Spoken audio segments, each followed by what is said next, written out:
Well, good morning. How are we doing today? Great to see everyone here. Great to see a full house. That you hear cookies and everyone's like, whoa, we're at church today.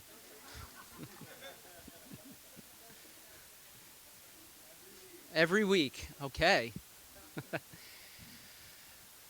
Well, hey, today we are going to talk about joy. Who could use a bit more joy in their life this morning? I feel like you get to this time of December, and I don't know about you, but I typically drag a bit through the middle of December as you kind of work your way to Christmas. You inch your way to Christmas. So I feel a little low energy this morning. I feel like I could use a bit more joy. Maybe that happens to you as well. But that's okay because we are going to get a fresh infusion of life this morning. I think I already have it just being here with you. And you know what? I told myself, I said, okay, everyone's going to see. Well, I had no idea. First off, the cookies would be right behind me. So if that isn't a temptation, I don't know what is. But I knew the cookies would be somewhere within our presence. And I said, well, I guess I should probably give a homily this morning instead of a full sermon. But I have said that to myself before. And then I looked down at my watch and I'm like, oh my goodness, 45 minutes. How is everyone still here? So we'll see how it goes, but you can't stop joy. You know what I'm talking about. Let's begin with the story of the shepherds. This is found in Luke chapter 2. There were shepherds living out in the fields nearby, keeping watch over their flocks at night. An angel of the Lord appeared to them, and the glory of the Lord shone around them, and they were terrified. But the angel said to them, "Do not be afraid. I bring you good news that will cause great" what? All right, say it one more time. All right, we're getting it. For this great joy it'll cause great joy for who? All the people. Today in the town of David, a Savior has been born to you. He is the Messiah, the Lord, and this will be a sign to you. You will find a baby wrapped in cloths and lying in a manger. I bring you news, good news, that will bring not just joy, but we're talking joy to the 10th. I mean, joy cranked up to 12, 13. Great joy for all the people. Now, this word joy that we find, it's the Greek word chara. And this word, chara, it signifies a particular type of joy. Not just a joy that you receive when you purchase something fun and it finally arrives in the mail and you open it up and there's this sense of overwhelming joy like, oh my goodness, the thing that I have been waiting for, it's here. This joy that the angels are talking about, this is a different type of joy. This is a joy that is found from the awareness of God's grace.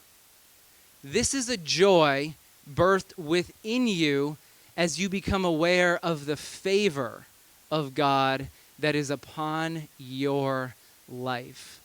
There are certain types of joy that are fleeting. They're on the surface. But then there's a deeper type of joy. There's a joy that it wells up within you. And it's a joy that you can carry with you no matter what you happen to be going through in life. This message, this news, is the second type of joy. It's a joy that can carry you through the dark moments in life. It's a joy that can carry you through when you feel so fatigued and tired and unsure whether you can keep going on and everything in front of you is not going the way in which you want it to go, the way in which you have been expecting for it to go. There's this deeper joy that carries you through. This is a joy, and I love that last phrase right there. This is grace recognized. The angels come to a field at night, and they pronounce a message over the shepherds. But this isn't a message simply for the shepherds. This is a message for all people, every single human being who has ever lived. The angels come boldly proclaiming, the favor of God is upon your life. The grace of God is upon you. The angel comes with a message here and says, you are loved. And you carry worth. You carry great value. And what this message, this announcement is supposed to do It is supposed to produce this joy, this deep sense of joy within you. There's that message. Here's good news that will cause great joy for all the people. Now, two observations for us. First, as we saw here in this message, this grace, this favor, is for all people. This is not a grace that is for some people. This is not the favor of God that rests upon a certain select group of people, but then it doesn't rest on another group of people over here. Rather, this is an announcement made over every single human being. Everyone. And what this message is supposed to do, the intent of it, what the angels are saying is, this is what you are going to find in Jesus. Hope, peace, joy, salvation, goodness, wholeness, love. I don't know about you, but all these things up here, the idea of them produces joy within me. If I find myself going through a difficult time and all of a sudden I am now rescued from the difficulty, if I'm rescued from a situation, a dark situation that I find myself in, that's going to produce some joy within me. Whenever I experience a moment of love with someone that I care about, or even a stranger, just an interaction can produce a sense of joy and love within you. Whenever, you ever noticed this before? There's an interaction of love and it creates this peace or this hope or this joy. You walk away like, oh, I am so thankful that I just had that experience. The angel is saying, hey, this message, what you will find in Jesus for all people, it's going to bring hope and peace and joy and salvation and goodness and wholeness. Now, this leads to a second observation that I have made about this announcement, and it's this. Well, the grace, the favor, it doesn't create joy for all people. Have you noticed this? And then here's a further observation from this one. Sometimes the favor of God, the love of God, never produces joy within someone. But then other times, it produces joy, but then it burns out. There's this moment where there's this awareness of the grace, the love, the favor, the acceptance of God that's upon your life. And for a week, for a month, for a year, you carry that with you and it produces joy, but then all of a sudden, it's gone. For whatever reason it may be. Grace, God's love upon your life, it becomes stale. It becomes old news. And the longer you go to church, typically this can often, unfortunately, happen. The message of Jesus becomes commonplace. Oh, yeah. I know about the story of Christmas. I know about Easter and the cross. I know that Bible story. And we have these stories, these messages that are supposed to continue producing joy within us, but it's like a soda bottle that's been opened and sitting in the fridge for over a year. There's no fizz left. In your experience, your relationship, your thinking about God, it becomes old and stale, and it loses its freshness. Anyone find themselves here this morning? You're here at church, but that vibrancy that you once experienced with God, you no longer experience it. You no longer feel it within you, which then leads to a question for us this morning. How do we continuously receive kara? How do we continuously receive the joy from the grace and the favor that's upon our lives? How do we not allow the message of Jesus, how do we not allow the grace, the forgiveness, the acceptance that's upon our lives to go stale? Luke answers this question for us all throughout his gospel. And I want to show you a few places where he does this and how he answers this question for us. So let's return to the story of the shepherds. There were shepherds living out in the fields nearby. They were keeping watch over their flocks at night. Here's a story that many of us know. We might recite it to our children, our grandchildren. We might hear it But the truth is, this kind of just goes in one ear, out the next. Oh, yeah, shepherds. Yeah, we know. Yep, great. Yeah, they were watching their flocks at night. You know what they were doing? They were just going about their normal lives. They were at work. They just happened to be pulling the night shift. So think about yourself tomorrow morning, 9 a.m., 10 o'clock a.m., wherever your place of work is, whatever you happen to be doing on a Monday morning, and now all of a sudden, the skies open up, there's a bright light, and an angel appears. That's basically what's happening here in the story. Normal life. And an angel appeared, the glory of the Lord shone around them, and they were terrified. Question, what had the shepherds done to qualify for the grace? What had they done to qualify for this grace, this announcement that's being proclaimed over them? What had they earned? Here's the answer.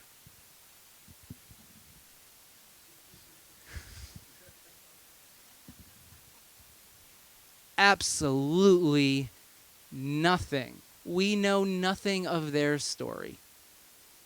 We know nothing of where they've been. They just enter right into the story, shepherds, as if we're supposed to know all about them. Luke just says, hey, there's a couple of shepherds, and all of a sudden an angel appeared to them. They were just going about their business, doing their thing, and they were told, hey, grace is upon your life. Favor, acceptance, the love of God is over your life. Yet they have done nothing at this point because the grace of God is a gift.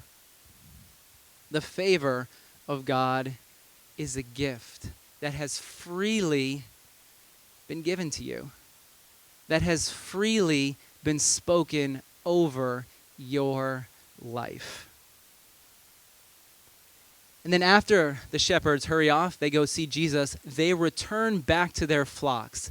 And Luke gives us a little clue as to how they are going to keep the joy going. Notice this right here. The shepherds returned, glorifying and praising God for all the things that they had heard and seen. What were the shepherds doing? They were thanking God. They were praising God. They were expressing their gratitude for what they had witnessed, for what they had seen. If you want to keep joy alive in your life, you continue to express gratitude for the gifts that you have received in life. The little things. I'll tell people all the time, people will come to me and they'll say, hey, I'm really having a difficult time right now. I can't tell you how many people I have said, okay, here's what to do. It's like I need a tape recorder and I can just, hold on one second, just scroll it up on my phone and just hit play. Keep a gratitude journal. Before you go to bed, every single night, 5 things that you're grateful for that day. And without fail, pretty much every single person who has ever done this, they will come back to me a couple of weeks later and be like, oh my goodness, the most simple task, yet it is life-changing. How will the shepherds continue to receive joy in their lives? They'll express their gratitude. They'll show thankfulness. They will praise God for that which they have witnessed, for the gift that they have found. So I answered that one. Let's see here. I have a picture for you of our Christmas tree from this year. Does anyone notice anything about this Christmas tree? It's huge, yes. Number one, it is huge. We forgot to bring the tape measure when we cut it down this year. And I was like carrying the thing through the door. I'm like, my goodness, this tree feels heavier than last year's tree. Then we put it up. We realized this tree is much bigger than last year's tree. Maybe I'm older, I guess. You hit 40 and then it's... Next year, note to self, bring a tape measure. Probably going to put it in the car now because I will forget. Can never be too early with these things. This tree took us probably about 3 hours to get into the stand and to make sure that it stood up straight. Because first off, the tree was really, really heavy. And we just assumed, I had a board meeting that night. I'm like, oh, let's just get the tree and it'll only take us like half an hour. Don't worry about it. Then we're scrambling, running around like, I gotta get to the board meeting. What are we going to do? This tree was so crooked where I had the tree in the base at the bottom here, and I'm like, Steph, this thing is straight. She's like, Dave, this tree does not look straight at all. I'm like, what are you talking about? I'm starting to get frustrated. I'm like, no, the trunk of the tree is perfectly straight here in the stand. She's like, this thing is going to fall over. And then we realized that because it was leaning so much, it was actually lifting the stand up a little bit, half inch or an inch from the ground. We said, we have got to get a stronger tree stand. We need a tree stand that can hold a bigger tree because obviously this tree is bigger than last year's tree. So we had to scramble around. Luckily, my in-laws had a heavier tree stand, so I rushed over there, found it, we put it in. Let me show you a picture of what the tree looks like at the trunk in the tree stand. Do you see how far over some of those claws had to stretch in order to keep that tree standing upright? Because this tree was so crooked. This is how the tree grew. Why is this? Why did the tree grow crooked? Because it was looking for the sun. You will find that which you look for. Just like this tree was looking for the sun, if you look for reasons to be grateful, you will find them. If you look for reasons to be bitter and angry and upset, you can find those reasons. There are plenty of reasons to be upset. But if you look for reasons to be joyful, for reasons for your heart to be filled with thankfulness and praise, you will find those reasons. Whatever you look for in life, you will find. This tree, crazy crooked, because it grew towards the sun. The direction of your life is determined by what you look for in life. The shepherds, they found hope. They found peace. They found that which their hearts were longing for. And they returned home praising God for what they had found. You will find joy in your life as you praise God for the gifts that you have been given. The free gift of breath and all the other small graces that you will encounter throughout each day. So keep a gratitude journal. What are the 3 things, the 4 things, however many, even if it's one thing, great. Keep looking each day for hope and for joy, and you will find it. You look for the gifts. Now here's another story that Luke gives us. I love this story. On a Sabbath, Jesus was teaching in one of the synagogues, and a woman was there who had been crippled by a spirit for 18 years. She was bent over and could not straighten up at all. When Jesus saw her, he called her forward and he said to her, "Woman, you are set free from your infirmity." And then he put his hands on her, and immediately, what did she do? She straightened up and what? She gave thanks. She offered gratitude. What did the woman do to deserve healing? I don't have another blank screen for us, but here's a woman. We're told nothing about her life, nothing about what she's done. We're not told if she's religious or not. Jesus sees her and freely offers her a gift. Places his hand on you're healed. You're healed. Her heart becomes filled with praise. But indignant because Jesus had healed on the Sabbath, the synagogue leader said to the people, "There are 6 days for work, so come and be healed on those days, but do not come and be healed on the Sabbath." And the Lord answered him, "You hypocrites! Doesn't each of you on the Sabbath untie your ox or donkey from the stall and lead it out to give it water? Then should not this woman, a daughter of Abraham, whom Satan has kept bound for 18 long years, be set free on the Sabbath day from what bound her?" When he said this, all his opponents were humiliated. But the people were delighted, filled with joy, thankful, with all the wonderful things he was doing. Whatever you look for, you will find. For some, the grace, the gift, the healing of God, that's supposed to be God, in case you're wondering. The healing of God, for some, it produced joy. But for others, it produced anger. It produced bitterness. The same grace, two opposite results. For some, joy. For others, anger, bitterness. They were upset. Joy is the praise, the thankfulness, the gratitude. But the anger, the bitterness, it came from entitlement. A sense of, well, I deserve this, and she deserves that. This is why some religious people, they can go to church every single Sunday morning. They can hear the good news of Jesus, but then they can withhold that good news from other people. Oftentimes, there's this us-them mentality that you'll find within church circles, and it seems pretty convenient that it's the people who are the people who are part of God's group, who are worthy of receiving God's love, but it's all those heathens, all the other people who aren't like me, who aren't worthy of. There's a sense of entitlement of who deserves and who doesn't deserve. And some people have placed it upon themselves to be a self-appointed gatekeeper of God's grace. Yet as we find here in the message to the shepherds, this grace is for who?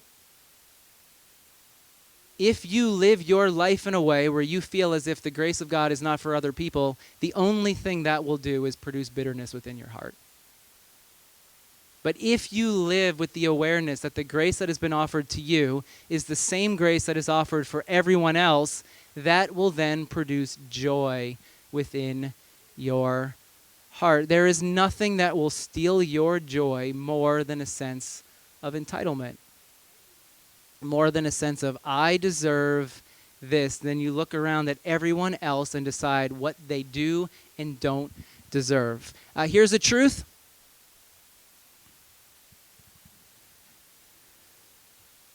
Actually, hold on. Here's the truth first. Then maybe we'll go back to this. The truth is this. You will never live up to your expectations of what God requires of you. So why even try? Said I go back to this one? Whenever it's about your work, about what you can do to prove or to earn God's grace, or about other people earning it, it becomes about merit. I tell this story in the book. I forget exactly what day the story is on. This sermon is kind of a mashup of a couple of days, plus a little bit more sprinkled into it as well. Over the summer, got angry at Kit one morning because she was not listening. And I drove her to camp. And as we're driving to camp, we're listening to music, probably Taylor Swift because she loves listening to Taylor Swift. And now Reese, Welcome to New York is just on repeat in our car all the time. That's the only song that he wants to listen to. Don't ask me why. We drove into the city yesterday, and we put it on as we were driving into the city, and we're like, this song is very appropriate for going into the city. As we were in the car, we were driving there, she starts talking to me, and she says, hey, Daddy, do you still love me when I do bad things? And I say, well, of course, Kit. Of course. I love you. Your mother loves you. Of course we love you, even when you're not listening. Because it's never been about your behavior. It's never been about, well, if you do these things, then we'll love you. But if you don't do these things, well, I mean, that's a warped way of offering love. And I said, no. We love you regardless of what's happening. Our love for you, it's unconditional. Oftentimes we get caught in this cycle of thinking that we have to earn our way to God's love. But just like our love for Kit is unconditional, the love that God has for you, the favor of God that's upon your life, it's unmerited. It's there for you regardless of where you find yourself. So this woman, she's healed because God, that's what God wants to do. That's who God is. That's how Jesus lived his life, offering healing and love and grace for all people. And for some people, they were delighted at this because the grace was being expressed. But for other people, there was this, well, she didn't earn it. And this wasn't the day in which it was supposed to be offered and given. Well, you're closing your heart off to love and to grace and joy when you operate in that way. Because again, remember, you will never live up to your expectations of what God requires of you. And whenever you try, you will find yourself devoid of joy. One more story for us. And then how am I doing on that homily? Now, on his way to Jerusalem, Jesus traveled along the border between Samaria and Galilee. As he was going into a village, 10 men who had leprosy met him. They stood at a distance. They called out in a loud voice, "Jesus, Master, have pity on us." When Jesus saw them, he said, "Go, show yourselves to the priests." And as they went, they were cleansed. What did these 10 lepers do? They didn't perform anything at all. They were crying out, "We desire healing. Please, Jesus, we know who you are. We know what you're capable of. We know that you can heal us." They were desperate. They were desperate for healing. And they were healed. The story continues. One of them, when he saw that he was healed, he came back praising God in a loud voice. Gratitude, thankfulness. He threw himself at Jesus' feet and thanked him. And I love here, and he was a Samaritan. In other words, he's one of the out group. I love the disclaimer right here. Luke has to add this because he has to let us all know, well, maybe if the leper was part of the Jewish community, it would have made sense. But this was a Samaritan who's outside of the privileged people. And yet this Samaritan was the one who came back and offered his praise, his thankfulness to Jesus. And Jesus asked, were not all the 10 cleansed? Where are the other 9?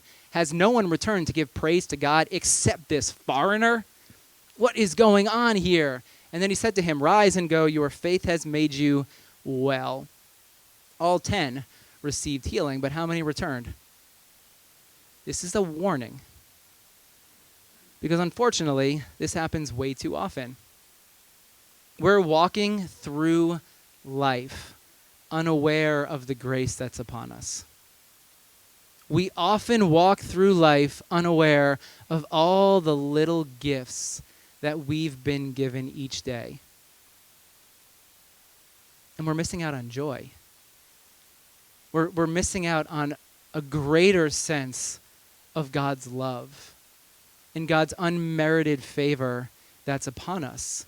Because we're just quickly moving from what, oh, I was healed, great. Okay, now I can go do all the other things that have been piling up. Yet there's one that returned. I guarantee you, his life took a different path than all the other 9.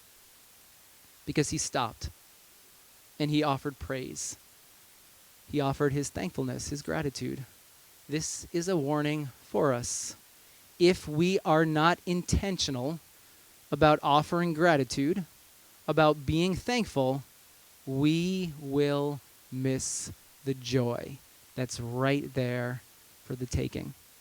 We will miss living with a greater awareness of God's love and favor that is always upon us. So, the invitation for us this morning, because this series is called The Invitations of Christmas, so I have to offer an invitation for us to accept your mission this morning if you choose to accept it, is to find joy by expressing gratitude for that which you have freely received. What are you grateful for right now in this moment? What are you grateful for at the end of today? All the things that you're grateful for. Find a way to capture them.